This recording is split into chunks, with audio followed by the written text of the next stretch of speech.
നമസ്കാരം. International Pompeo ഡേയോടനുബന്ധിച്ച് നടത്തുന്ന ഈ വെബിനാറിലേക്ക് എല്ലാവർക്കും സ്വാഗതം. ഞാൻ മനോജ്, LSDSSന്റെ കേരള കോർഡിനേറ്ററാണ്. അതുപോലെ തന്നെ പോംബെ എഫക്റ്റഡ് ആയ ഒരു കുട്ടിയുടെ അച്ഛനുമാണ്. പോംബെ എഫക്റ്റഡ് ആയ ഒരു കുട്ടി എന്ന് പറയുമ്പോൾ ഗോവിന്ദന് ഈ രംഗത്തുള്ള എല്ലാ ഡോക്ടേഴ്സിനും വളരെ നന്നായി അറിയാവുന്ന ഒരു കുട്ടിയാണ്. കഴിഞ്ഞ 12 വർഷമായിട്ട് റെഗുലറായിട്ട് ERT കിട്ടുന്നു. 2010 ഡയഗ്നോസ് ചെയ്ത ഗോവിന്ദന് ഇപ്പം 17 വയസ്സുണ്ട്, +1 പഠിക്കുന്നു. റെഗുലർ ക്ലാസ്സസിൽ പോകാൻ പറ്റുന്നുണ്ട് ഇതുവരെ. പിന്നെ LSDSSനെ പറ്റി പറയുകയാണെങ്കിൽ കഴിഞ്ഞ 10-13 വർഷമായി ഇത്തരത്തിലുള്ള ബുദ്ധിമുട്ടുകൾ അനുഭവിക്കുന്ന കുട്ടികളുടെ ഉന്നമനത്തിന് വേണ്ടി ഓൾ ഇന്ത്യ ബേസിൽ വർക്ക് ചെയ്യുന്ന ഒരു സംഘടനയാണ്.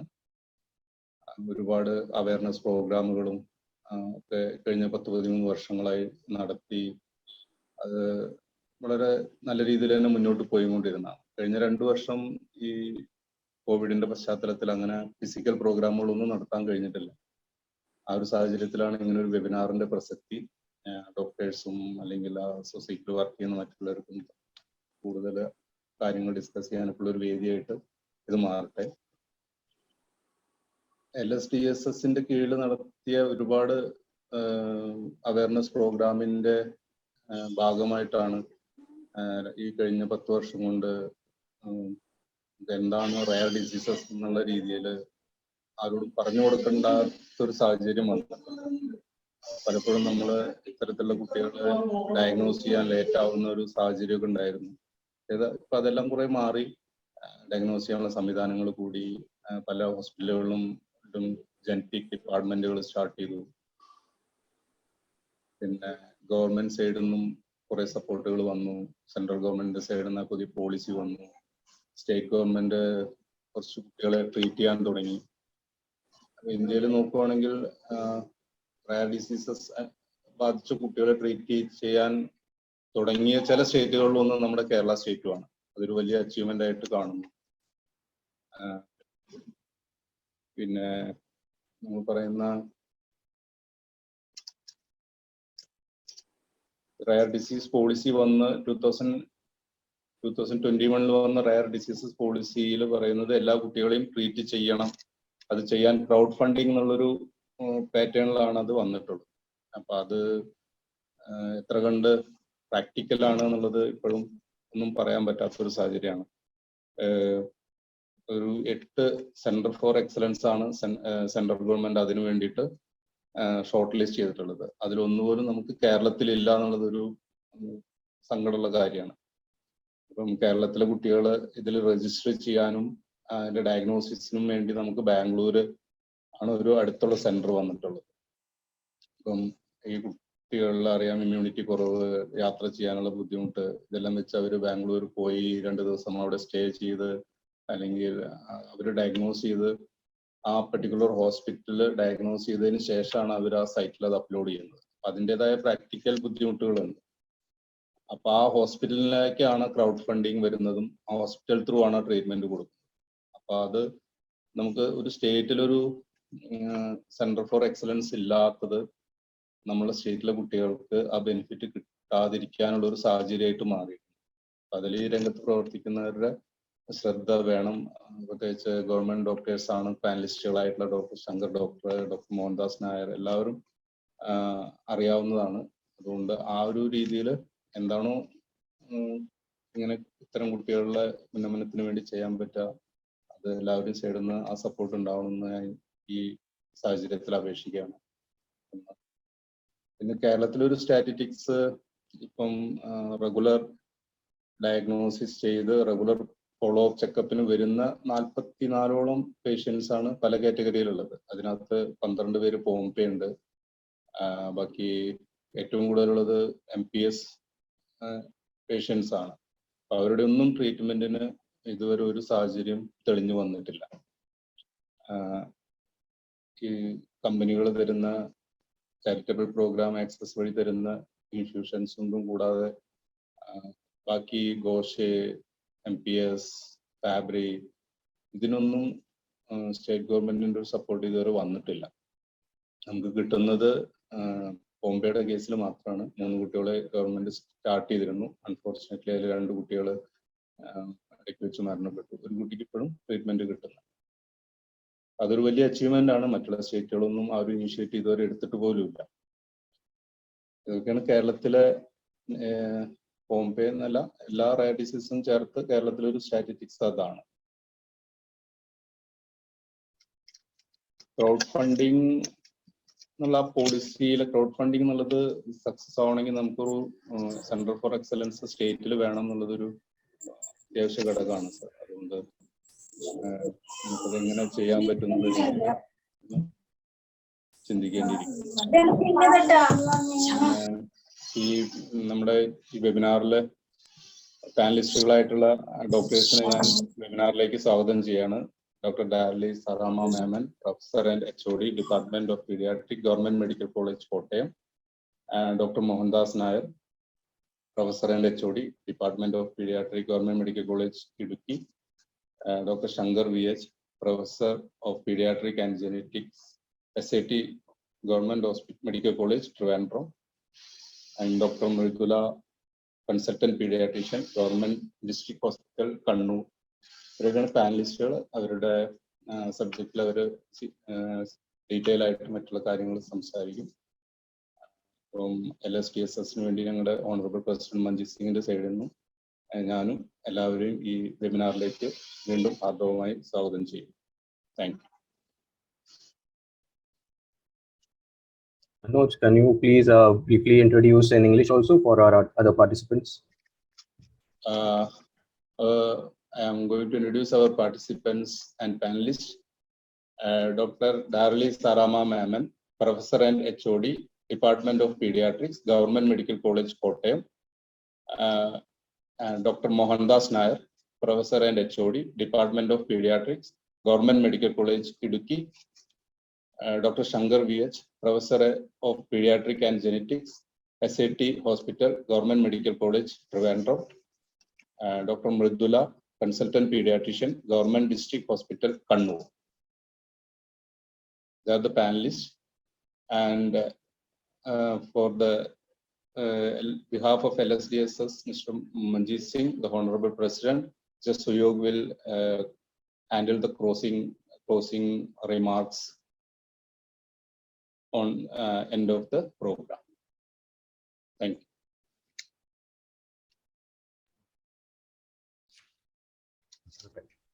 Good evening, everyone. My name is Suyog Sathe. I work as the National Youth Secretary for the Lysosomal Storage Disorder Support Society, which is the first pan-India support organization established for the welfare of LSD patients in India. I would like to welcome you all and thank you for joining today's virtual CME on Pompe Disease and its management, which has been jointly organized by the LSDSS as well as Sanofi Genzyme on the occasion of International Pompe Awareness Month. So the purpose of today's CME is to shed light on the various aspects and challenges related to Pompe disease, such as accurate diagnosis, the clinical management of Pompe disease, and the various challenges regarding the treatment. So I would now like to request Dr. Darli Mammen to kindly take over the session and introduce herself so we can begin with the program. Thank you. Thank you, Mr. Suyog. Good evening, everyone. At the outset, let me thank the organizers, the Lysosomal Storage Disorder Support Society, and also especially Dr. Shankar for inviting me to chair this session on Pompe disease and its management.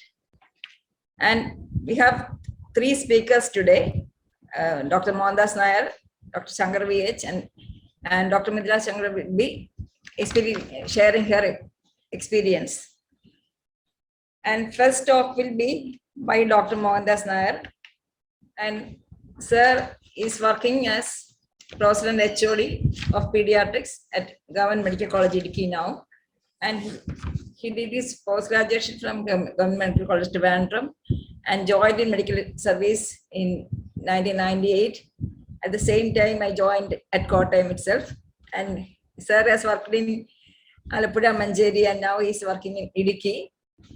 And he is a person who established the genetic clinic in Government Medical College, Kozhikode in 2008.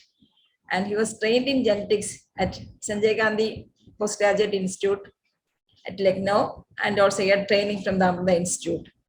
Now, sir will be talking on the topic will be when to suspect and how to diagnose Pompe disease in clinical practice. And let me, to the audience, if there are any questions, you can put in the question answer box or chat box, and we will clear the doubts at the end of the session. Now, over to Dr. Mohandas Nair for the talk.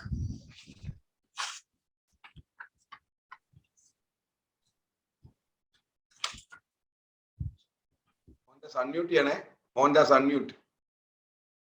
Okay. Thank you, Dali Madam, for the nice introduction. Can I share the slide? Can you enable me? Yeah, it is enabled.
Okay.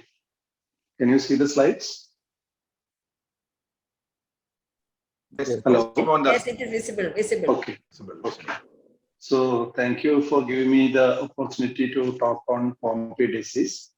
As you all know, Pompe disease was first described by Johannes Cassius Pompe, who is a Dutch pathologist. He happened to do an autopsy in an infant, died at around 7 months of age in 1930, and he reported the findings in a paper named About Idiopathic Hypertrophy of the Heart in 1932. In the autopsy, he had noticed a hugely dilated heart, and he could find a lot of glycogen stored in the tissues. And he could do a lot of enzyme studies, and he could not identify any enzyme deficiency, which is usually associated with glycogen storage diseases. And interesting to know that this person, Pompe, was executed by Nazis in 1945. We all know so many scientists and personalities were executed by Nazis in that period. And later, Christian D. Douay, who is a Belgian cytologist and biochemist, while he was working on insulin action and on the enzyme glucose 6-phosphatase in 1955, he wanted to do assay of acid maltase enzyme. And when he assayed it, the levels were found to be very low. And after 4 or 5 days, he could see that the enzyme level has increased. And he thought it is because the enzymes are contained in a particular sac.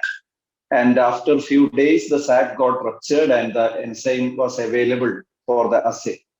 And this led him to discover lysosomes. And he got Nobel Prize for his discovery of lysosome. And he also described peroxisomes. He coined the terms autophagy, endocytosis, and all. This particular person, actually, he underwent euthanasia at the age of 95 years. He was suffering from malignancy and all. And Henry G. Hertz, we all know him with the Hertz disease, that is glycogen storage disease type 6. He was Dewey's co-worker. He realized in 1965 that the deficiency of a lysosomal enzyme, alpha-glucosidase, for the breakdown of glycogen could explain the symptoms of Pompe disease. So it is Hertz who identified the exact cause for Pompe disease. And the Pompe disease became the first lysosomal storage disease to be known. And now we know there are almost 50 lysosomal storage diseases. And regarding the treatment, so many efforts were made to identify a treatment. In 1990s, that scientists Arnold Reuser and Hans van der Ploeg, they tried to discover the enzyme. 1998, Dr. Yuan Zhongchen succeeded in that effort. And in 1999, the first clinical trial happened. And the picture was changed by the effort of John Crowley, who is an American biotechnology executive, and his two children were affected by Pompe disease. And he made a lot of effort to identify the funds for the research.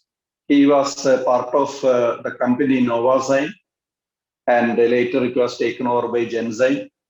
And his efforts were described in the book called The Cure, written by Geeta Anand. And based on that, there is a film, Extraordinary Measures, starred by Harrison Ford and all. So it is his efforts which has led to the discovery of the enzyme. And we all know a motivated parent of a child who is having a disease, they can do wonders. In India also we have examples like Prasanna Shirod and Mr. Manoj, who is sitting with us now. And I should not forget Dr. Priya S. Kishnani from Duke University. We all have read the textbook of Nelson, the chapter on defects in metabolism of carbohydrates is written by her along with Yuan Zhongchen. And she has done a lot of work in the management of Pompe disease, the inhibitors, how to tackle that problem and all. So this is something about the history of Pompe disease. I thought it will be interesting to know some history. Pompe disease is actually lysosomal acid alpha-1,4-glucosidase deficiency, otherwise known as acid maltase deficiency. And this particular enzyme is responsible for degradation of glycogen to glucose in lysosomes. So in the absence or deficiency of the enzyme, the glycogen gets accumulated in multiple tissues and cells like cardiac, skeletal, smooth muscle, within the lysosomes. Initially, it is in the lysosomes, but in the later stages, the glycogen accumulation comes out of the lysosomes. So the glycogen cannot be utilized by the cells, and it is an autosomal recessive disorder. And the gene GAG is situated in chromosome, the long arm of chromosome 17. Mainly Pompe disease of two types. One is infantile onset Pompe disease, and other is late onset Pompe disease, IOPD and LOPD. And IOPD is a severe disease where the enzyme is markedly deficient or even absent. So the onset will be very early in life, can manifest right in the newborn period or in the early months of infancy, definitely before 12 months of age. Even in utero, the manifestations can start. The hypertrophy of cardiac muscle and all start in utero itself. The most important clinical feature is due to hypertrophic cardiomyopathy. And again, because of the skeletal muscle involvement, they have hypotonia, generalized muscle weakness, feeding difficulty, failure to thrive, and respiratory distress. Whereas late onset Pompe disease, usually the onset is after 1 year. And even if the onset is there before 1 year, there won't be cardiomyopathy. After 1 year, characterized by proximal muscle weakness and respiratory insufficiency, cardiac involvement. Cardiac involvement is uncommon in late onset Pompe disease. Regarding infantile onset, they usually present with poor feeding and failure to thrive because of the muscle weakness. The feeding problem can be due to difficulty in swallowing also.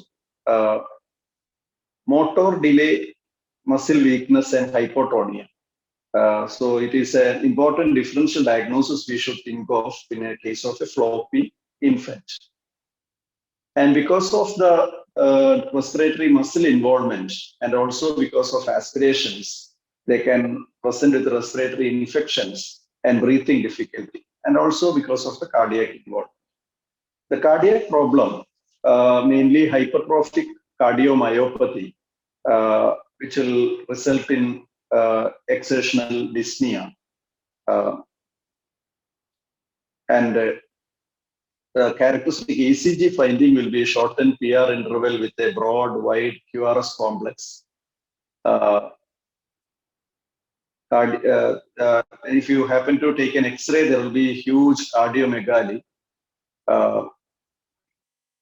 And sometimes they can present with tachycardia or supraventricular tachycardia also, involve Parkinson-White syndrome. And again, they can have neuropathic bulbar weakness also, and because of that, they can have aspirations. Macroglossia, because of deposition of glycogen in tissues, muscles of tongue. Hepatomegaly, the liver can be hugely enlarged. Absent deep tendon reflexes. And if untreated, they can die by around 1 year or in the second year of life. And the feeding difficulties, as mentioned, may be due to facial hypotonia, macroglossia, tongue weakness, bulbar weakness, and or poor oromotor skills. And because of the neuropathy, they can have impaired hearing also, cochlear or conductive pathology. Usually the cognition is normal, and there will be elevation of serum CPK. In case of IOPD, there will be marked elevation of CPK, and hepatic transaminases and serum LDH can be elevated. The most important differential diagnosis will be spinal muscular atrophy type 1, where they don't have a cardiac involvement. There won't be hepatic enlargement. The serum CPK will be normal, and they will be very much alert. Initially, there won't be any feeding problem, and we are all well versed to suspect and diagnose SMA, I should say. And another thing is congenital myotonic dystrophy, which can present as a floppy infant right from the newborn period. And if the newborn is having a severe disease, mostly the mother or the father may be having myotonic dystrophy. You can elicit the myotonia in one of the parents, usually mother. Another condition is Danon disease, which is an X-linked hypertrophic cardiomyopathy.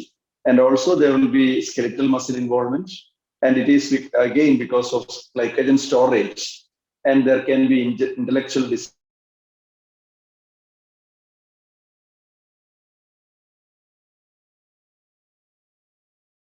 Dr. Nair, we seem to have lost your voice. You're not audible.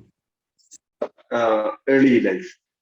Then various other disorders like ornithine uptake disorder, GSD 3A, 4, which can have myopathy, cardiomegaly, elevated CPK, more severe liver involvement.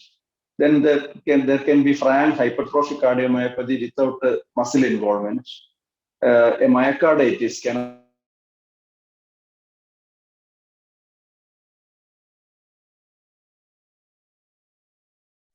and respiratory disorders can also can mimic Pompe disease.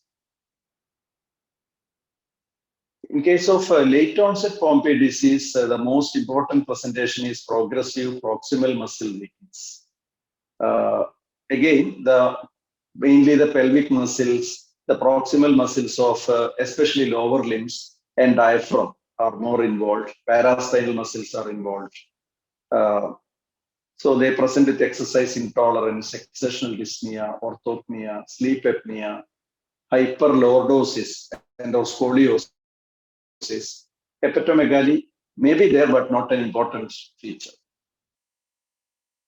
They can have macroglossia, difficulty in chewing and swallowing, gastrointestinal symptoms, including irritable bowel-like symptoms, chronic pain, increased respiratory infections, decreased deep tendon reflexes, oversight, joint contractures rarely. And another thing is this muscles, smooth muscles of the artery can also be affected, leading on to aneurysm formation, which can result in transient ischemic attacks, third nerve palsy, then arterial ectasia, and even the rupture of aneurysms can produce intracranial hemorrhage.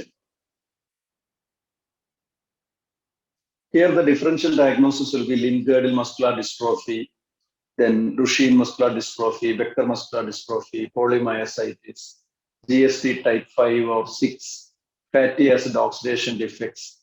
So many conditions can be confused with late onset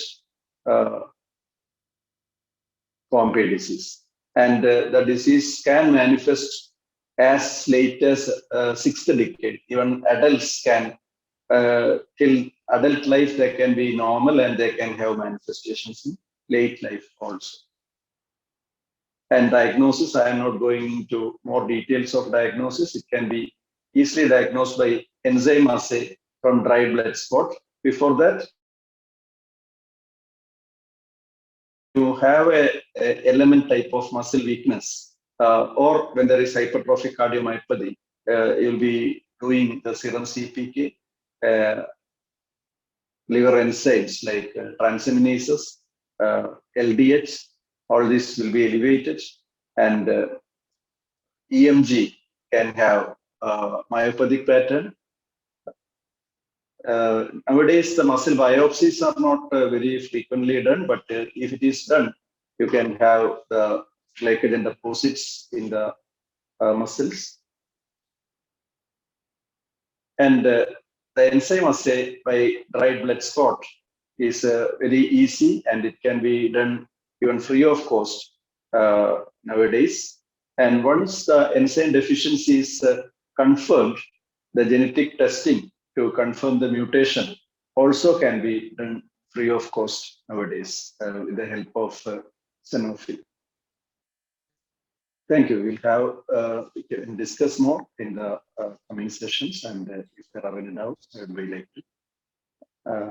Thank you, Dr. Mohandas Nair, for that excellent talk, especially the historical part of the Pompe disease. It is really exciting to hear that. Now I invite Dr. Shankar for the next talk. Dr. Shankar is Professor of Paediatrics and Geneticist in the Executive Hospital attached to Govt Medical College, Thiruvananthapuram. We started the PG program together in Kottayam. Later, he was transferred to Trivandrum because it was his best option. And postgraduated from Trivandrum, then the DM was from SCPGI Lucknow. He's an expert in clinical genetics cytogenetics, molecular and biochemical genetics, and fetal medicine. And interest is in research, specialization in genetic disorders. So he'll be talking on challenges in diagnosis and treatment of Pompe disease. Over to Dr. Shankar for the talk, and the audience can put the questions in the chat box.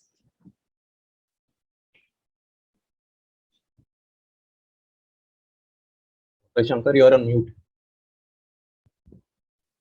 Thank you, Darli, for that nice introduction. As rightly Darli pointed out, we have started our journey in pediatrics way back in 1993, I think. 93. 93, okay. 93. I joined as a PG in Kottayam. Darli also was there. Then I shifted to Thiruvananthapuram. And Mohandas was there. So we are all colleagues during our PG's days also. So thank you, Sanofi, for arranging this program.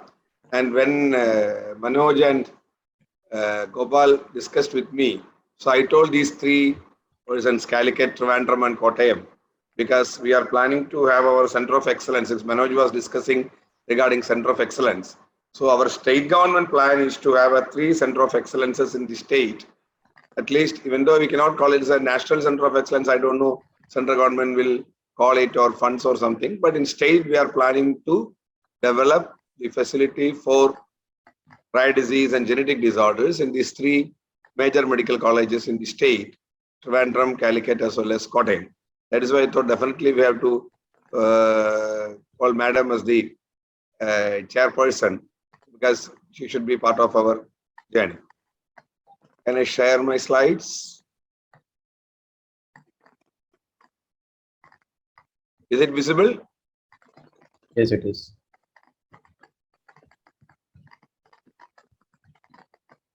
So the topic is next 15 minutes. I will just talk about the challenges in diagnosis and management of Pompe disease, because I'm not going to cover the entire topic on enzyme replacement and others. Some of the first few slides will be a repetition of what Dr. Mohandas has told in a different perspective, because what is the challenges in diagnosis? Because for a clinician, so many clinical features are there, heterogeneous clinical features are there. When should you suspect? What are some of the clues, etc. As an introductory slide, as already Dr. Mohandas has told, it is acid maltase deficiency due to called GST type 2. It is an autosomal recessive disorder, deficiency of the lysosomal enzyme, deposition in skeletal, cardiac, and smooth muscles. And most important thing is it's a progressive disorder. So patient will develop symptoms or progressive symptoms, and without treatment, patient will have a EOPD, patient will die by 1 year or 2 years, or in LOPD, patient will have a significant disability and requires rehabilitation and supportive care. So in a nutshell, what are the challenges which I am going to discuss today? In the diagnosis, most important thing is clinical variability. Because if you ask which is the age group which commonly in Pompe disease, it can be infancy, or it can be 30 years, it can be 50 years, it can be 60 years. At any age, Pompe disease can develop. If you ask what is the commonest symptom of Pompe disease, there can be cardiac symptoms, there can be respiratory symptoms. Any type of symptoms can be a part of Pompe disease. But there are some features which suggest in particular age group, which I will produce in successive slides. And second most problem is lack of awareness among doctors. Because it is very difficult, because since it is such a large clinical variability, in every patient you have to suspect Pompe disease and diagnose, which is very difficult. So there is no specific group of symptoms which almost you say it is Pompe disease. Similarly, treatment availability and affordability and other things also not very high, as Manoj has told in the introductory pattern. We are having around 44 cases of LSDs, but we were able to give for few patients only with the help of charitable access. Doctors will feel, even if I diagnose, what are you going to gain? The patient will not get the medicine. So the awareness among the doctors has to be increased. The facility availability of the treatment has to be increased. Confirmation of diagnosis facility has to be increased. Then only the awareness and interest among the doctors also will increase. And another problem is low prevalence. If you see the entire Indian data, Pompe disease is comparatively more common in Kerala, that we know. But still, it is not a very common disease. In a very big setup also, if you screen a large number of patients of cardiomyopathy, you will get 2 or 3 cases per year, 1 or 2 cases per year. So it is not very, very common, and every pediatrician is not going to see a case in his or her lifetime.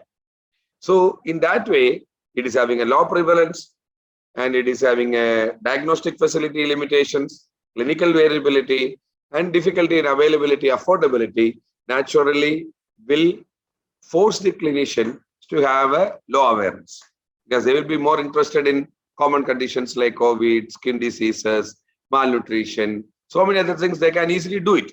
It is a little difficult to do it. So that is why the interest among clinicians may not be that much high if we discuss about some of the rare disease. We have to break that challenge. So now we will come few slides on clinical variability. Already Mohandas has explained in detail that is one end of the spectrum. We are having an infantile onset Pompe disease, and another end of the spectrum, we are having a late onset Pompe disease, LOPD. Both conditions, there is same gene is involved, same enzyme is involved, but depending upon the level of the enzyme, just like we are calling up the mild hemophilia and moderate hemophilia and severe hemophilia, when the enzyme activity is very low, less than 1%, the symptoms will start in the very early onset. Whereas if the enzyme is somewhere around 1 to 30%, or moderate level, or mild to moderate level, low to moderate level, the patient will have more symptoms of late onset Pompe disease. And the enzyme activity is basically depends upon the different types of mutations, as well as what are some of the other factors also responsible for that. So there is a variable spectrum as there. In both spectrum, we are having a respiratory, musculoskeletal, cardiac, and gastrointestinal, but the percentage is various. Mohandas told, in IOPD, cardiac is one of the major symptoms, whereas musculoskeletal and respiratory is the major symptoms in the LOPD. And this reversible intralysosomal glycogen accumulation is gradually increasing year by year. So earlier it will be lysosomal glycogen only, normal mitochondria and mild myopathy. Then it will have an increased lysosomal glycogen and dense lysosomal glycogen. Then finally, they will have a lakes pattern, or totally it is destroyed, ballooning and degeneration. So these slides are not that much, that figure is not important. Just to understand the clinician, it is a progressive disease. As day by day increases, more amount of glycogen will be accumulated in the muscle, basically, but other organs also, which causes a progressive disease, which is severity of the symptoms also will be increased. So IOPD, already we have told, it can be a cardiac, like cardiomegaly and progressive cardiological dysfunction, macroglossia, feeding difficulty, failure to thrive, hepatomegaly, progressive muscle weakness, profound hypotonia, delayed motor milestones, respiratory distress, frequent respiratory infection, and sleep disorders, breathing. So generally, in 2 or 3 situations, one is any child with a cardiomyopathy, unless otherwise proved, suspect Pompe disease. Look for macroglossia, look for hypotonia, look for hepatomegaly. Clinically, if you are suspecting a cardiomyopathy with hepatomegaly, cardiomyopathy with macroglossia, cardiomyopathy with hypotonia, you have to consider a diagnosis of Pompe disease. And always do a CPK. CPK will be elevated, and 2 other tests like EKG, echo, etc. So similarly, another group of patients you should suspect is any child with the hypotonic infant, where SMA is the prototype of the case, but along with the SMA, Prader-Willi syndrome and other conditions, myopathies, congenital muscular dystrophy, one disease to be considered is Pompe disease, where you have to look for macroglossia, hepatomegaly, and cardiac problem. So you can come from the musculoskeletal to cardiac, or cardiac to musculoskeletal, but always look for multiple symptoms, multiple systems, so that you can diagnose the condition. This already Mohandas has told: spinal muscular atrophy, muscular dystrophy and myopathy, mitochondrial disorders, myocarditis, idiopathic hypertrophic cardiomyopathy, GSD, and endocardial fibroelastosis, depending upon situation.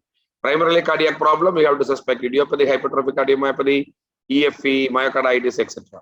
Primarily a hypertonic infant, spinal muscular atrophy, other muscular, congenital muscular dystrophy and myopathy, etc.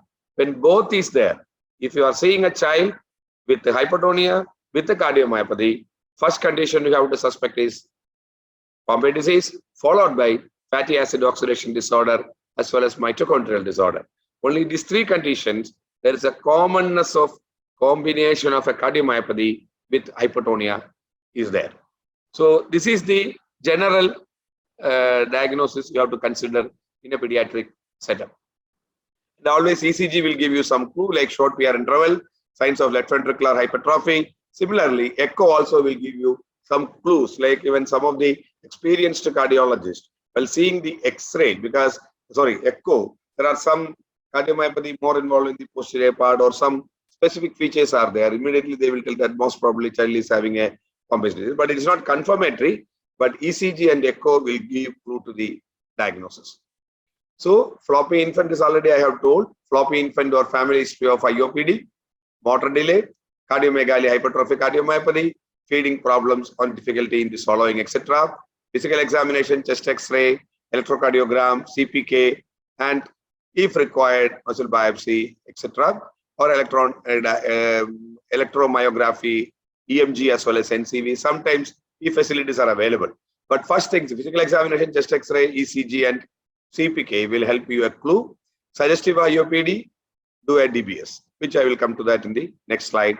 DBS is positive, genetic confirmation, initiate ERT. So this is the flow chart in a IOPD.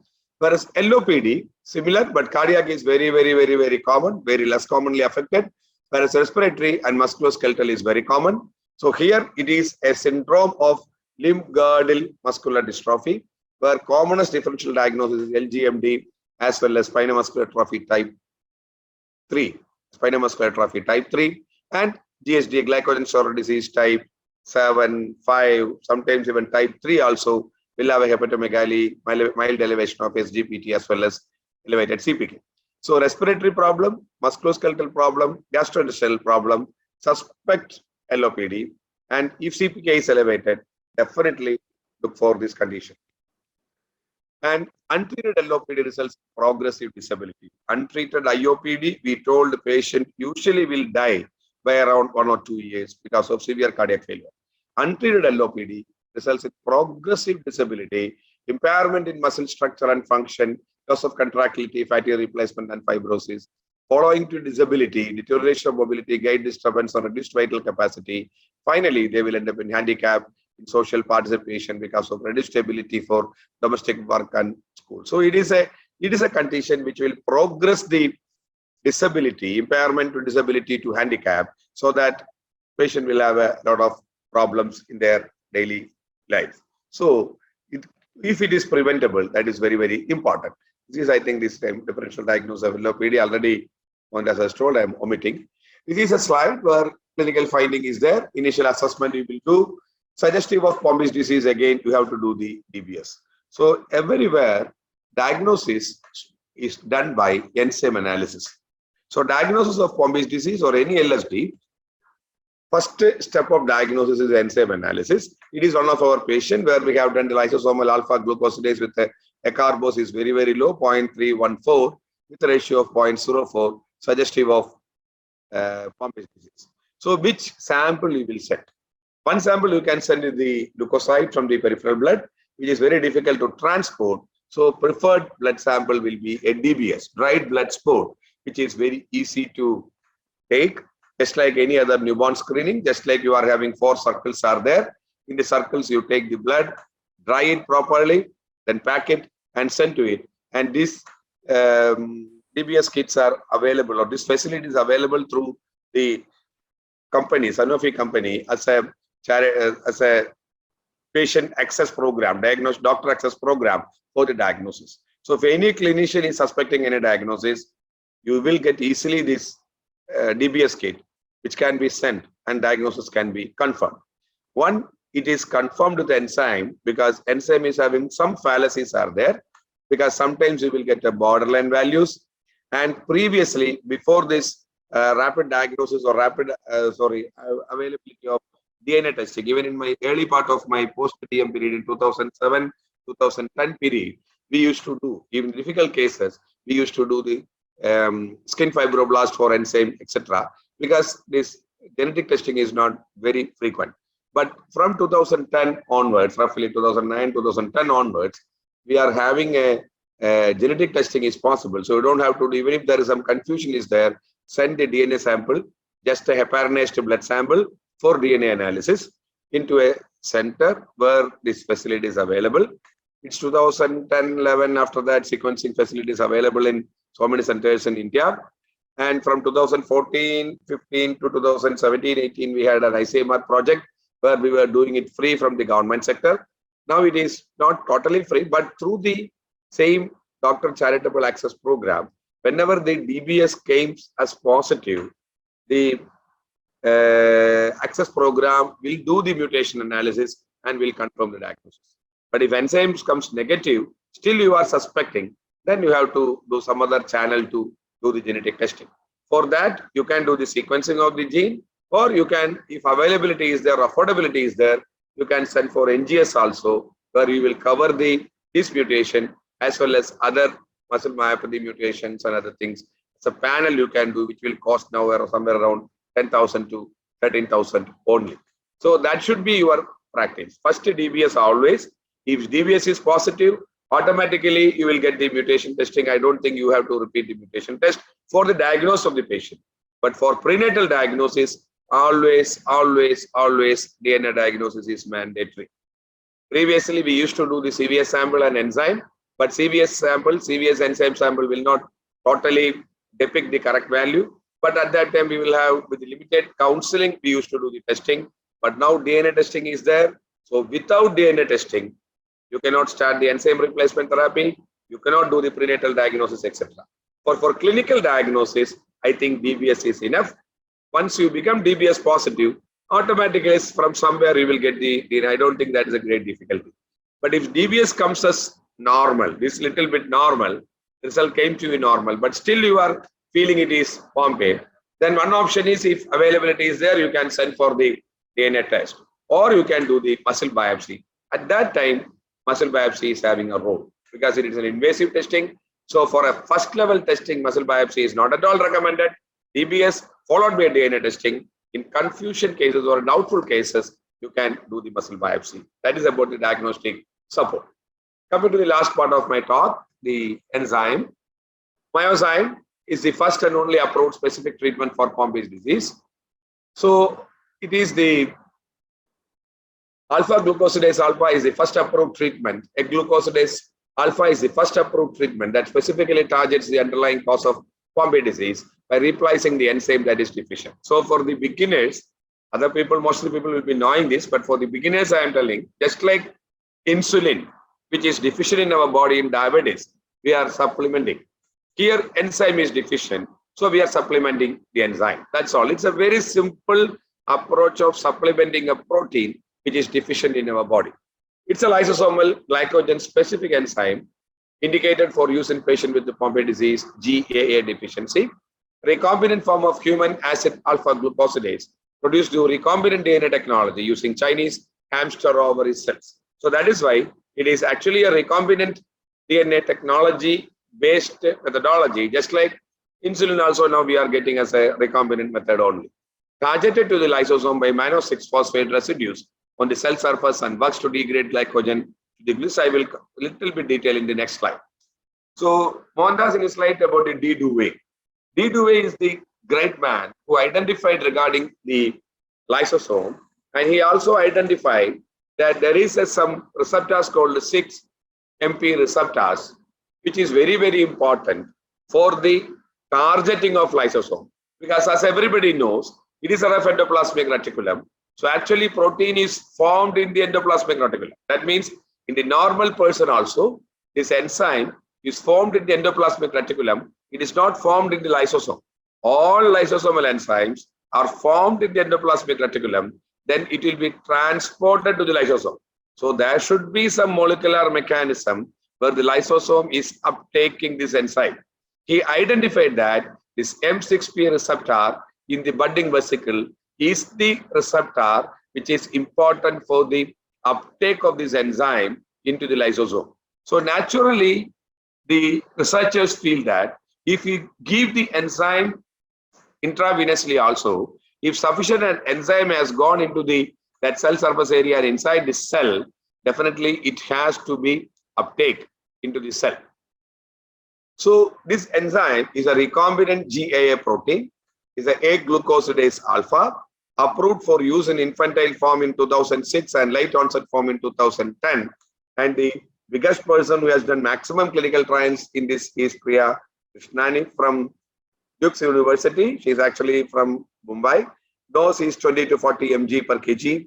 Intravenously once in 2 weeks. Reduces the mortality in infantile form if started at the earliest. That means if started at the earliest before developing a significant cardiomyopathy, it reduces the mortality in infantile form. So definitely, if you start it early, it will reduce the mortality in infantile form. Even if you start after diagnosis in LOPD, it will definitely prevent the progression of the disease. There is no doubt. But already some significant damage has occurred. That may not be totally correctable, but significantly it will reduce the progression of the disease. And response to ERT, the enzyme should be started at the earliest, before muscle damage, especially before cardiomyopathy. High dose compared to other LSDs because the targeting, it has to reach in the muscle, that is the high dose is required. Maintain muscular function and improve quality of life, already I told. Not crosses the blood-brain barrier, but in Pompe disease, this patient is not having any significant cognitive dysfunction, so that is not a big issue. And another, I'm not going to the detail because it's a little bit confusing area. CRIM-negative patient, there is a cross-reactive immunological material, negative and positive is there. That is actually whether body will respond to that. If CRIM-negative patient will have a poor response to this drug. So before starting this drug, we usually look for whether patient is CRIM-negative or CRIM-positive. And nowadays, even that is not required. Even mutation will help you to predict whether you are having a CRIM-negative or a CRIM-positive patient.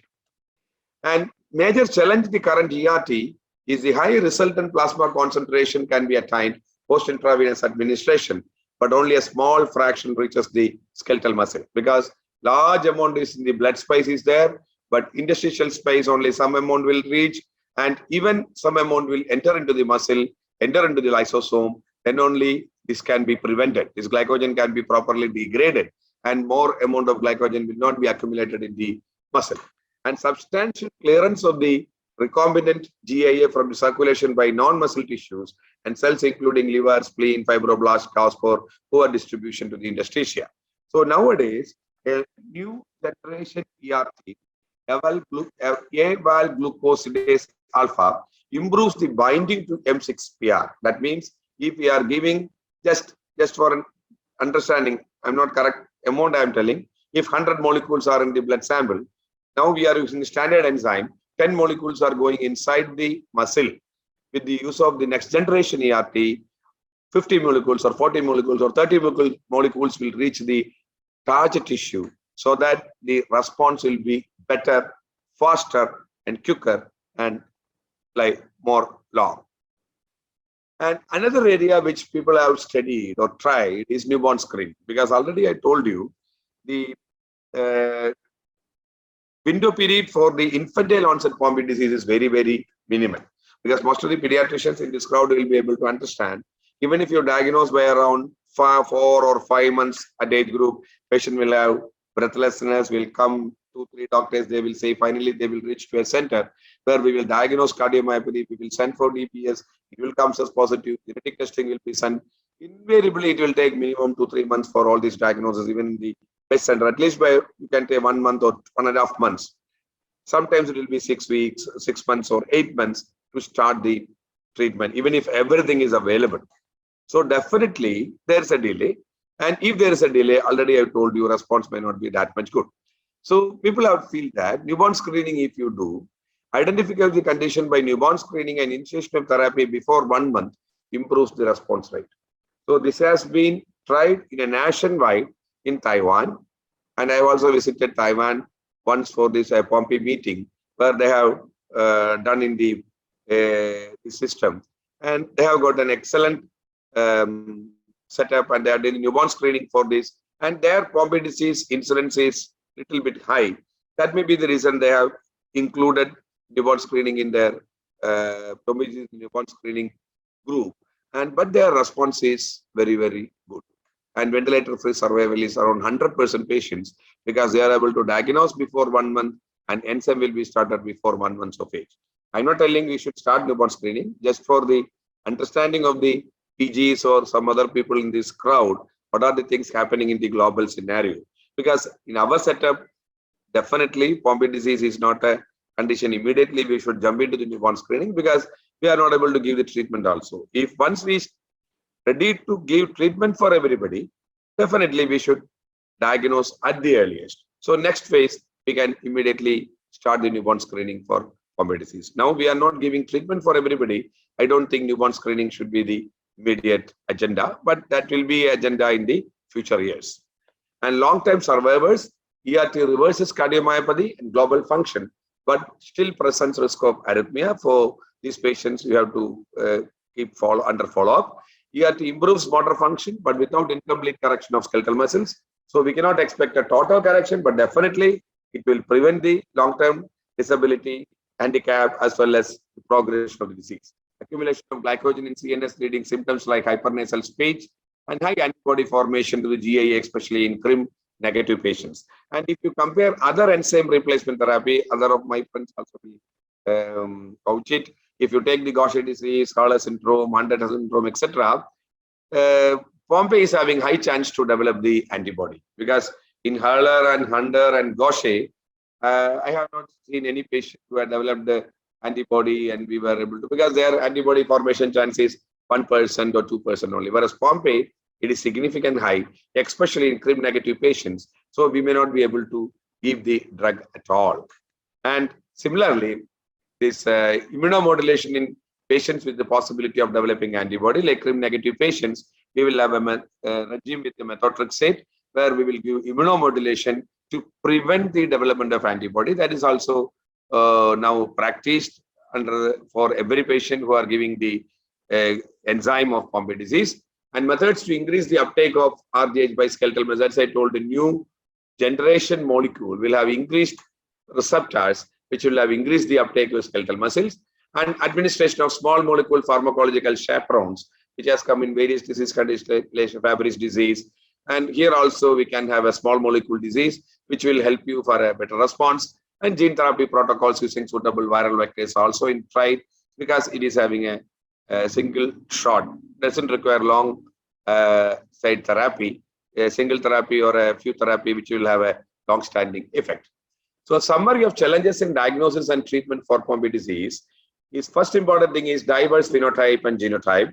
So first important thing is mimicking signs and symptoms with other differential diagnoses. So the clinician should be aware, should suspect at the correct time for the diagnosis, and low awareness among clinicians regarding DBS kits to screen alpha glucosidase enzyme assay level. So any clinicians can diagnose, they can send sample through DBS and DNA testing. Definitely they can diagnose. Then the treatment. Treatment part, I think high cost of ERT, availability is a problem, affordability is a problem. And already Manoj has told about the funding related challenges. Even though we are having around 44 patients, government were able to start only for 3 patients. Among this also 1 patient now is treatment is continued, which I think next Dr. Mridula will explain in detail, because she's a pediatric practitioner in the Kannur. She was able to give the drug treatment because it is not a big challenge. We can give, any doctor can give. Only thing is availability and high cost is a problem. So a machinery should be developed for funding for these patients for treatment. I think, thank you very much. I will stop here and any points can be discussed during the discussion points. Thank you, Dr. Shankar, for that enlightening talk. Actually, so many points were unknown to many of us, and just enlightening. And if there are any questions, we will complete it at the end of the session. Now, I invite Dr. Mridula Shankar to share her experience. She is a pediatrician working in the Kerala Government Health Services from 2005 onwards. And now she is working in the Government District Hospital of Kannur. And really happy to know that she gives care to the children suffering from hemophilia and thalassemia, along with these children like who are affected with Pompe disease. And special congratulations for that. And now I invite Dr. Mridula to share her experience. Thank you, Madam, for your kind introduction. So good evening, respected chairperson of the session, Dr. Dadi Madam, respected Mohandas sir, respected Shankar sir, and other panelists and all the participants. I am honored to be a part of this panel discussion because both the sessions were really enlightening, and I am just a beginner in this field, and I am working as consultant in Government District Hospital, Kannur. We have a case of Pompe disease undergoing enzyme replacement therapy, and I will take just 5 minutes to briefly present the case, and I expect some expert advice and comments from the eminent faculties. So I will share my screen now.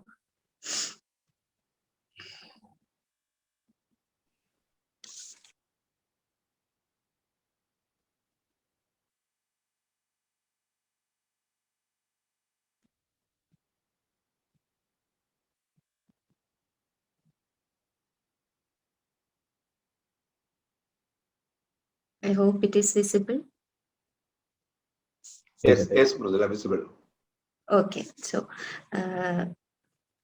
the clinical history is like, she's a 4-year-old girl child born on 16th of April 2018 out of non-consanguineous parents. It was a term vaginal delivery with a birth weight of 3,400 grams, and there's a significant history of sibling death in infancy. That was a significant history. So coming to the history of the sibling, it was an uneventful antenatal period and term vaginal delivery with a birth weight of 3,600 grams. It was a male baby, and the baby had respiratory distress soon after birth and poor feeding. So from the delivery was in Kannur, and the baby was referred to MIMS Calicut and for expert care. And from there, it was diagnosed as a case of Pompe disease. The echo had shown severe biventricular hypertrophy. The baby was stabilized from there and discharged on oral medications on day 9. They were advised enzyme replacement therapy, but they couldn't afford it at that time because of financial constraints, and also genetic counseling also was given. And later on, they didn't go for regular follow-up. The baby had global developmental delay and poor feeding, breathlessness, effort intolerance, and developed failure to thrive. And at the age of 11 months, developed a febrile illness which got worsened, and the child succumbed to the illness. This happened in 2015. And coming back to our index case, this baby, because of the sibling history, this baby was observed in NICU for 48 hours, but was stable at that time. Blood tests and echo were done and were informed as normal. And like any other well baby, she was discharged on day 3, and was apparently normal till the age of 5 months. At 5.5 months of age, developed an acute upper respiratory infection and was treated as an OP case initially, and after a few days developed excessive sweating, breathlessness, and difficulty in feeding.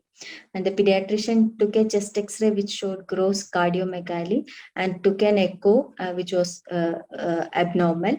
And because of the sibling history also, was referred to a higher center for further management. This is her photo when she was in the newborn period, that is 6 days of age. And they went to Amrita Institute, Cochin, and from there was diagnosed as Pompe disease. So enzyme replacement therapy was started at 7 months of age. Because there was a charity scheme in place in Amrita Institute, and they got it free of cost under that scheme, and they continued it from there till the age of 2.5 years. So by that time, it was the COVID era. The whole world was under the grip of the pandemic, and the mother was very persistent and very perseverant, and she continued the treatment. She used to travel from Kannur to Amrita every 2 weeks for getting the enzyme therapy. And later on, through this LSD society, and I think Mr. Manoj, through him, they came to know about the plan for rare disease treatment, and they approached Kerala Social Security Mission, and they got it sanctioned under government scheme, the enzyme replacement therapy. It was sanctioned in September 2020, and they opted to take the treatment from Calicut Medical College. So from there, under the expert care of Mohandas sir, they continued the treatment without any interruption. And it was the COVID era, and medical colleges, the tertiary care centers, Calicut, all were very crowded and very busy managing the COVID cases. And at that time, traveling also was difficult for the parents, and they asked about continuation of treatment from District Hospital Kannur. So Mohandas sir, with the help of, we were very apprehensive of starting the treatment because we had never done this before. So enzyme replacement therapy, we had read only in textbooks, and in a resource limited setting like that of ours, we were very apprehensive. But all thanks to Mohandas sir for all the support and reassurance that you can do it from there, and each and every step he explained to us. And we discussed in our department, we are 4 pediatricians, so we decided to continue the treatment. The medicine were transferred to our institution. This is her photo when she was 1 year of age. And till now, it's last 1 year we are doing this in our institution. No adverse events, luckily for the patient and for us, no adverse events on administration of the enzyme. We are giving 2 weekly regimen of injection myozyme, 20 milligram per kg. There is a definite improvement in her clinical status, gaining weight and height. She was 9.3 kg in last May, and now she is weighing 10.4 kg in the height from 84 to 86 centimeter, and gradually attaining motor milestones also. And she now dances well, and she sends us video of her dance program. And there is speech delay because of macroglossia and facial muscle weakness. And she's now on regular speech therapy and physiotherapy and showing improvement in speech also. And on examination, there is ptosis and hypotonia, which is improving now. And there is improvement in cardiac status as evidenced by serial echocardiograms. They are doing their follow-up in yearly once. They are going to Amrita Institute and doing the follow-up. There is no hepatomegaly, and there is no clinical evidence of immune reactions or renal involvement. So this is the echo which was done 1 year back, and there was significant left ventricular hypertrophy and an ejection fraction of 60%. And this is the echo done this year, that is 1 week back. And in that there is an improvement, like normal left ventricular function, and there is mild left ventricular dilatation and mild LVH only. So showing an improvement in the cardiac status. So that was about the case, and now these are my queries about to the expert panelists. What about the long-term prognosis of this case? What should be our plan?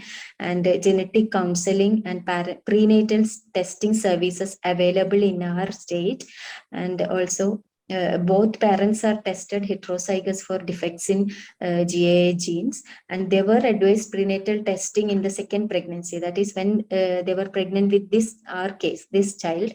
What happened was they went to Mangalore, they were referred to a higher center, and then they went to Mangalore, and they had a counseling session there. And because of some communication gap or something, they got an impression like the test has to be done every month of pregnancy, and it will cost around 1.8 lakhs, and that also is not foolproof. If it is normal also, baby can be affected like that. So they came back without testing. They went there at 11 weeks for as advised by the pediatricians from here. So they didn't do the test that time. So now they are a bit reluctant to conceive once more. So personally, I feel they should have one more child, and if they could do the prenatal testing, and they are quite confused about that. So that's all about the case. This is her recent photo.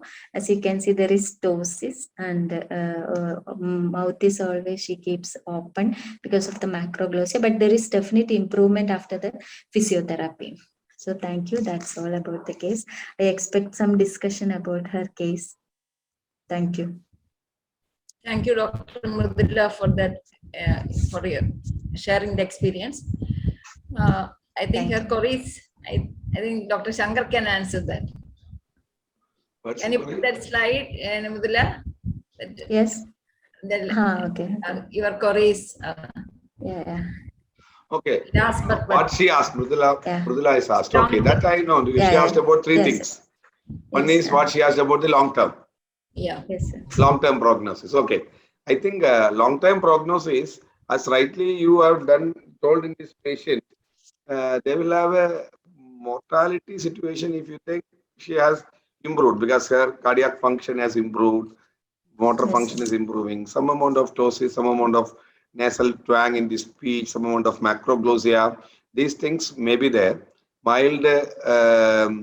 Mild, what you can say, muscle involvement can be there. So these type of patients sometimes, after sometimes they will have mild, what you can say, scoliosis or some type of milder type of muscle problems can develop.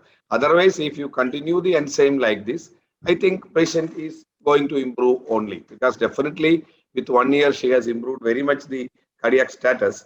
Definitely enzyme is working. There is no doubt about that. And first few transfusions we have to worry about the antibody.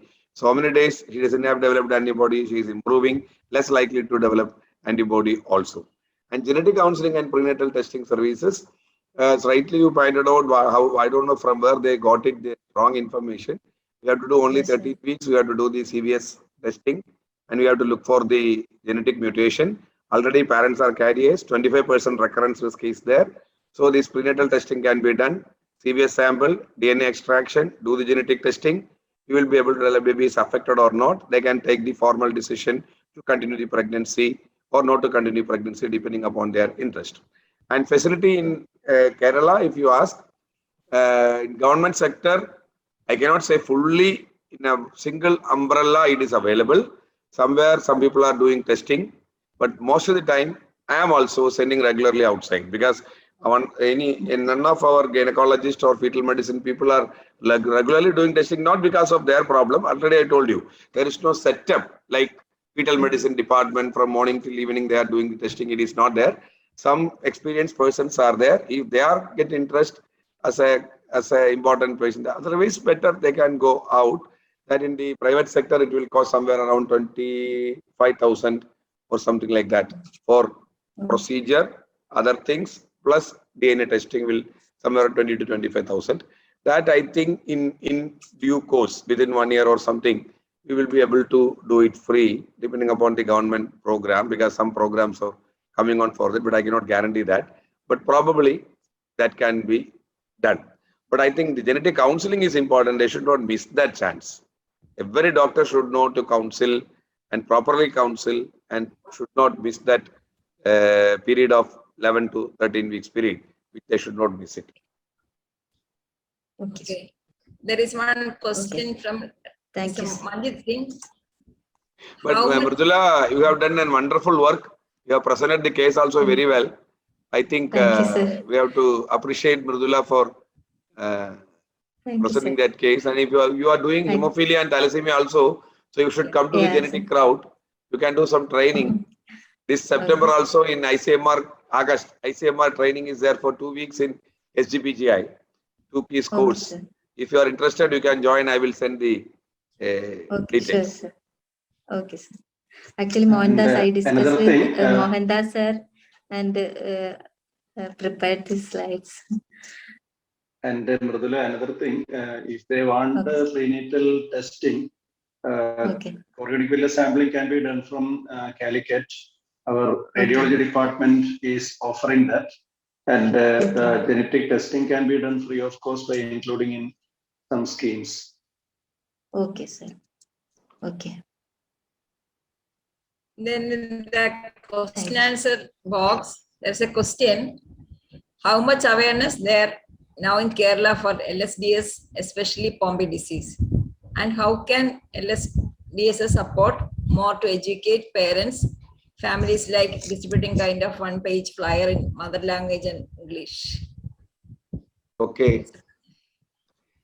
Manjit has asked that question. That's it. Yeah. Hi, Manjit. Okay. Manjit has asked that question. I have to answer or Manoj will tell answer? Manoj, or I can tell my opinion. No, Okay, Shankar, it's for you. Yeah. as part- Okay. Sankar sir, So actually, if we see the awareness, I think definitely if you take the 10 years back, Mohandas also will vouch with me. People knows better than if you consider 10 years back what is LSD, what is Pompe disease, what is Kannur, Hurler, Gaucher, etc. Better than previously. That means if you take the 10 years prior, how much the awareness and how much these people, nowadays people know, definitely awareness has increased. Most of the people are aware about the Pompe disease, especially, everybody knows it. But still, there are so many lacunae, like the timing. Because I told you, because in a cardiomyopathy, if you come, everything should be done fast. That much fast things will not occur, except in a large centers like Amrita or Calicut Medical College or Trivandrum Medical College. At least, even in Trivandrum Medical College, I felt it will take a little bit delay, but still we will be able to, reasonably we can do it. But if it is goes to some other centers, they will do it, they will refer to another center. So that timing issue is a problem. We are not totally missing any cases. I will always tell to our secretary also when he will discuss, he will tell that so many patients will miss it. I don't think so. In Kerala, whenever there is some complaint, they will go to some doctors. And most of the people will be saw by the pediatricians. And pediatricians will definitely refer to a patient with child with a cardiomyopathy or thing to a higher center. So we will be diagnosing most of these cases, but these cases will be diagnosed in a later part of the moment. We have to do it much more earlier. Day 1 or day 2 or day first week itself, we have to suspect it and send it. That I think some delay is there. So some more awareness problem creation, etc. will be there. But what I felt from my heart, people knows, but people have a feeling that even if you diagnose enzyme, it will get late time and other things. So if the diagnostic facility as well as treatment facility has come in a bigger way, diagnosis, awareness and referral also will increase. Definitely increase. And Mohandas knows what happened in 2007 or 2008. Now it is not like that. Today, how many patients are coming to genetics, how many prenatal we are doing, how many diagnoses we are doing. Previously, it was not like that. So definitely things are improving, but still we are missing some cases. Shankar, one question to you. Is when you do in the prenatal medicine, when I do the non-invasive prenatal testing, can you identify Pompe disease? No. By DNA extraction? No. Actually, in NIPT nowadays, people are doing only the NIPT screening type. That is, we are mainly looking the 10% of fetal fraction we are taking, and we are looking for the only the chromosomal abnormalities and copy number variants, etc. But here also, NGS you can take, NGS you can do, but it will not be confirmatory. Sometimes there will be some confusion can occur.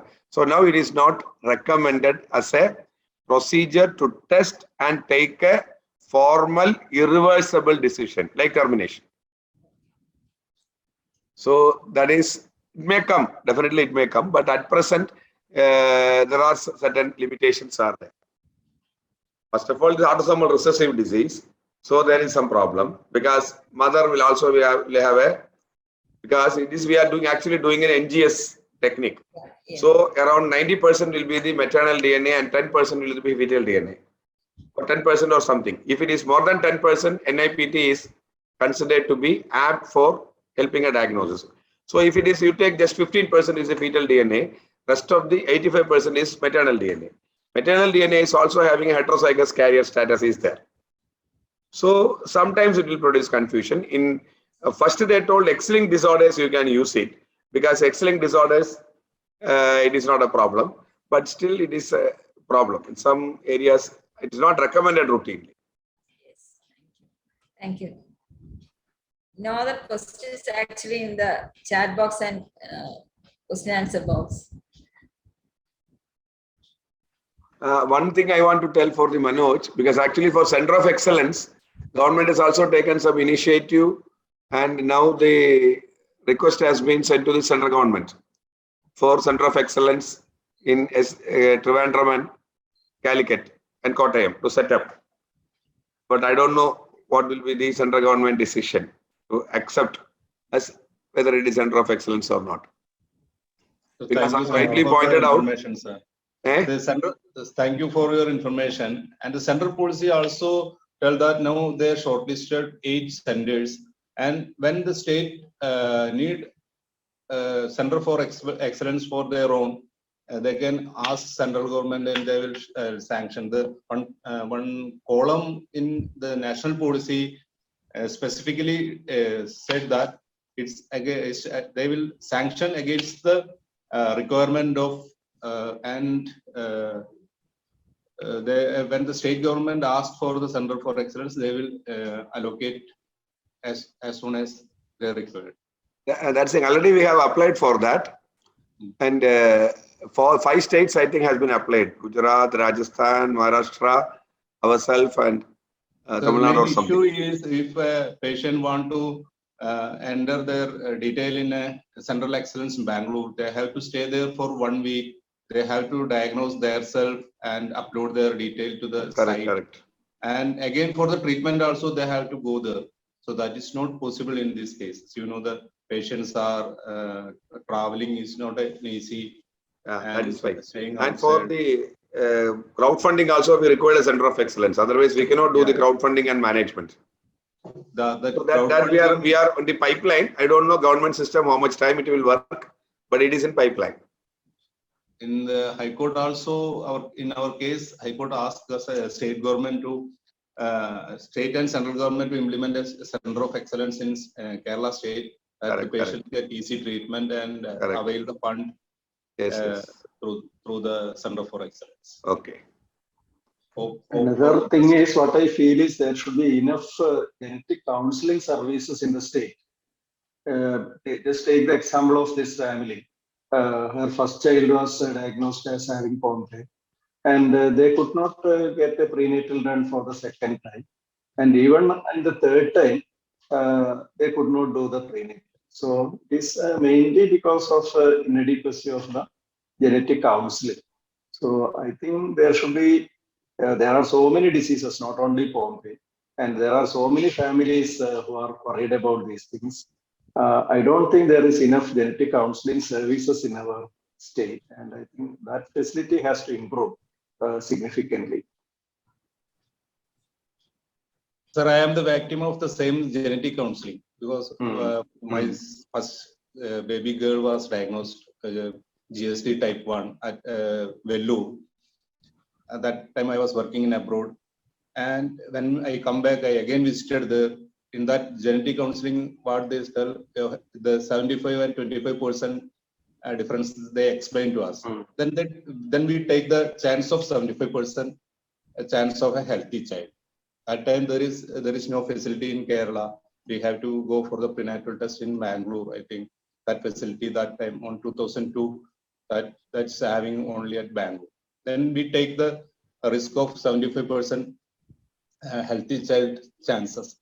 So on the genetic counseling, you experienced doctors, you compulsory that the parents or the couples, you have to go for a prenatal test. That is compulsory. At 25-75 chance, 75 maybe.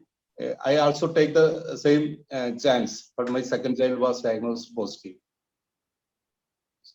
So that questions, I think. There are questions. First question, for a child with confirmed Pompe during genetic counseling, for a child with confirmed Pompe during genetic counseling for parents, if they are going for a second pregnancy, what confirmatory testing we can offer during pregnancy and at what gestation, and what labs available for these tests. Already, Mohandas, you will tell or can I take? I think we This have is the already chat box. answered that. Already answered We that. have to, already we have answered. to go for the chorionebular sampling at 11 to 12 weeks. 12 weeks. And the sample can be sent for the that mutation specific testing. The mutation will be identified in the initial first child, and the specific mutation has to be looked for in the chorionebular sampling of the present pregnancy. And there are many labs available nowadays. Lab issue is not there. You have to send the sample to the concerned lab. Okay. Next question is, are there any courses for genetic counseling? Oh, thank you for that very good question, Janaki Menon madam Janaki madam from Thrissur. Janaki Menon madam from Thrissur. Actually, courses, if you want, if individually, if you tell you, as I told, very short, good courses are there, like ICMR course. That is where I have started in 2002 with the second ICMR course. I got interest in genetics. I have started, and now it is 19th course we are doing this year in my alma mater. It is HGPGL Lucknow. It's a 2-week course where a clinician will get an overview of idea of what is genetics, what are the various processes. So it's a starting point. It is a good course.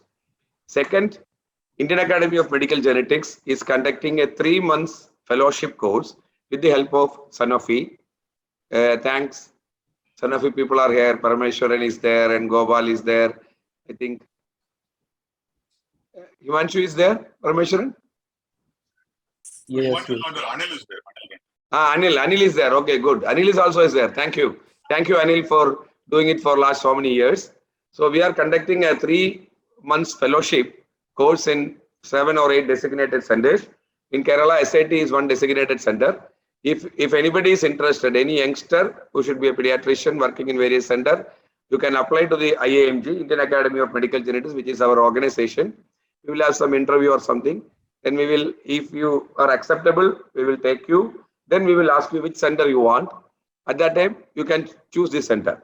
In South, you are having CMC Vellore as well as Trivandrum, SIT Hospital Trivandrum.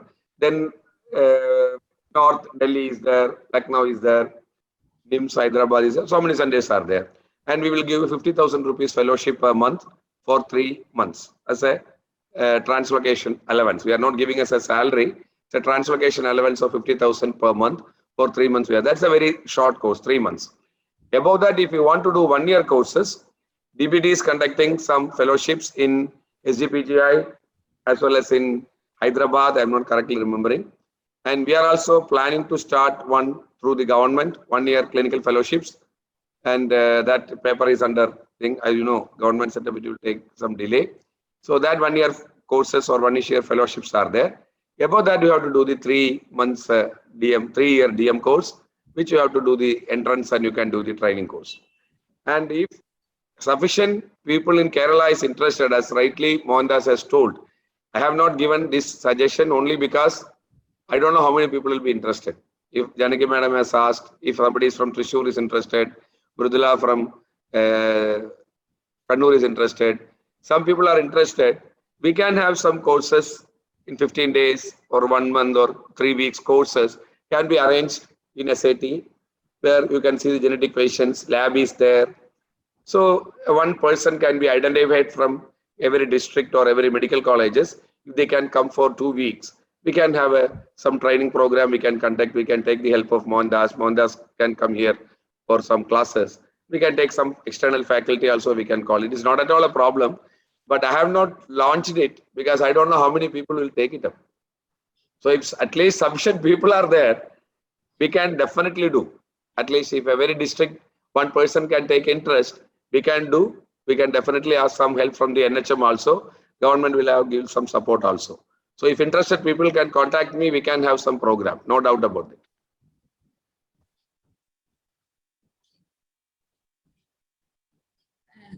Among us, Shabnam is there, a Pompe patient. Okay, Shabnam. Shabnam. Hi, Shabnam. And there are no more questions actually. Yeah.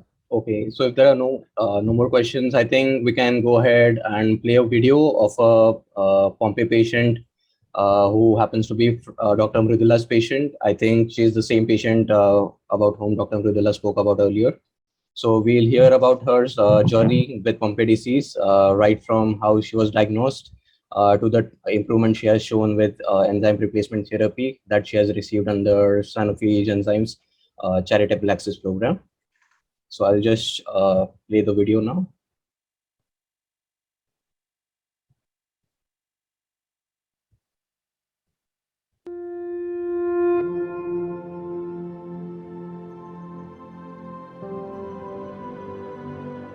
എൻ്റെ പേര് ദീഷ്മ, എൻ്റെ മോളുടെ പേര് ദക്ഷാഗ്നിയ.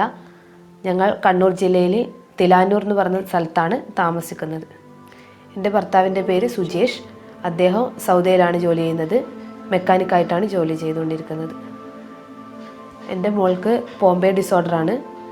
അത് 5.5 മാസം ഉള്ളപ്പോഴാണ് അവൾക്ക് അസുഖം കണ്ടു തുടങ്ങിയത്. അപ്പോൾ നമ്മൾ കണ്ണൂർ ജില്ലയിലെ ഒരു ഹോസ്പിറ്റലിൽ കാണിച്ചു. അപ്പോൾ അവൾക്കൊരു ഹാർട്ടിന് കുറച്ച് വലിപ്പമുണ്ടെന്ന് പറഞ്ഞു. അവിടെ വെച്ചാണ് ഈ മോൾക്ക് ഈ ഡിസോർഡർ പോംബെ എന്ന ഡിസോർഡർ ആണെന്ന് ഐഡൻറ്റിഫൈ ചെയ്തത്. നമ്മൾ 7-ാം മാസം മുതലാണ് ഈ ട്രീറ്റ്മെൻറ്റ് തുടങ്ങിയത്. അതിനുശേഷം ഒരു 6 മന്ത്സോളം ഈ എൻസൈം തെറാപ്പി ചെയ്തു. അതിനുശേഷമാണ് കുട്ടീൻ്റെ യഥാർത്ഥമായ നമുക്ക് കുട്ടിക്ക് മെഡിസിൻ എഫക്റ്റ് ചെയ്യുന്നുണ്ടെന്ന് മനസ്സിലായത്. ഇപ്പോൾ ആ മെഡിസിന് നമ്മുടെ കേരള ഗവൺമെൻറ്റിൻ്റെ വക നമുക്ക് district hospital Kannur district hospital doctor Mridula മേഡത്തിൻ്റെ അണ്ടറിൽ വെച്ചിട്ടാണ് നമുക്ക് മെഡിസിൻ കിട്ടുന്നത്. ഇപ്പോൾ നമുക്ക് ആ മെഡിസിൻ്റെ കാര്യത്തിൽ ക്യാഷിൻ്റെ വകയിൽ നമുക്ക് യാതൊരു ബുദ്ധിമുട്ടും നമുക്കിപ്പോൾ ഇല്ല. നോർമൽ കുട്ടികളുടെ കേസിനെയും കാട്ടി ആ ഒരു ലെവലിലേക്ക് മൂവ് ചെയ്തുകൊണ്ടിരിക്കുന്നുണ്ട്. പ്രത്യേകിച്ചിട്ട് ബോൺസിനും ഇതിനൊന്നും ഇപ്പോൾ നോർമലി കുഴപ്പമില്ലാണ്ട് പോകുന്നുണ്ട്. അവൾക്കിപ്പോൾ മെഡിസിൻ കൊടുത്തിട്ട് 3.5 വർഷത്തോളമായി. അവൾക്ക് ബെറ്ററായി തുടങ്ങിയത് 1.5 വയസ്സിലാണ്. അവർ ചെയ്യുന്നത് പോലെയൊക്കെ ചെയ്യാൻ വേണ്ടിയിട്ട് വളരെ ഇഷ്ടമാണ്. അപ്പോൾ അത് കണ്ടതിന് ശേഷമാണ് നമ്മൾ അവളെ സ്പീച്ച് തെറാപ്പീൻ്റെ ഡോക്ടർ മേഡത്തിൻ്റെ അടുത്തേക്ക് നമ്മൾ കൊണ്ടുപോയത്. അതിന് ശേഷം അവൾ ബെറ്ററായിട്ടുണ്ട്.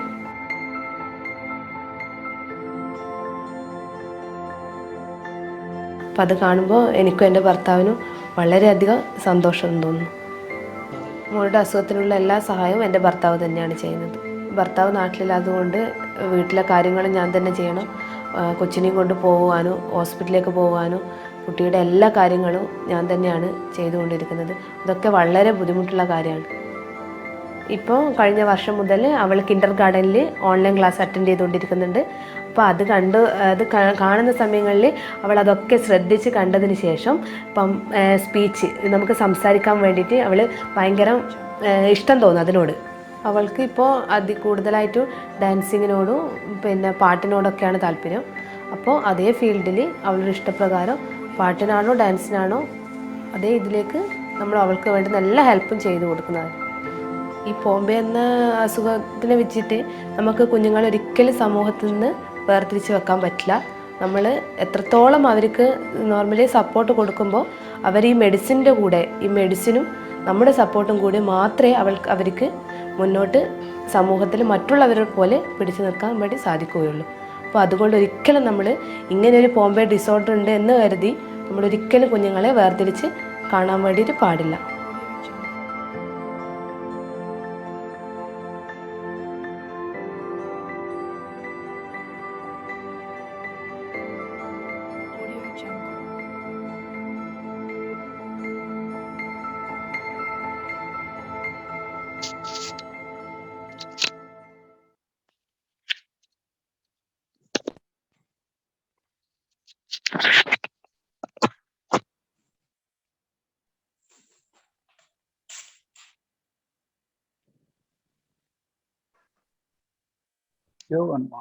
Okay, sorry.